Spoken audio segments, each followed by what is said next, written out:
In this video, you will learn how to convert WETH to E using the Binance platform. This process is straightforward and will guide you through the necessary steps to complete the conversion efficiently. To begin, log into your Binance account. Once you are logged in, navigate to your spot wallet. It is crucial to ensure that WETH is supported and visible in your asset list. This verification confirms that you can proceed with the conversion process. If WETH does not appear, you may need to check if it is available for trading on the platform. After confirming the availability of WETH, you can choose to use either the convert tool or perform a spot trade. For this tutorial, we will focus on the convert tool. Locate the convert option in the main menu and click on it.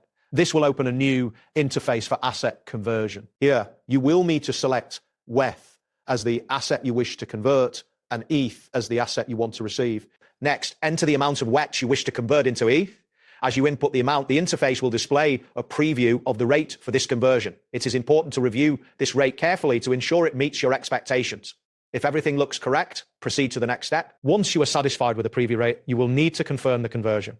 Ensure that you complete this action within the specified time limit to avoid any issues with the transaction. After confirming, you will receive a notification indicating that your conversion request has been processed successfully. Finally, check your wallet balance to verify that the ETH has been successfully received. This step is essential to ensure that the conversion was executed correctly. If the balance does not reflect the conversion, you may want to refresh the page or check for any pending transactions. That wraps up today's guide. Thanks for watching and catch you in the next tutorial.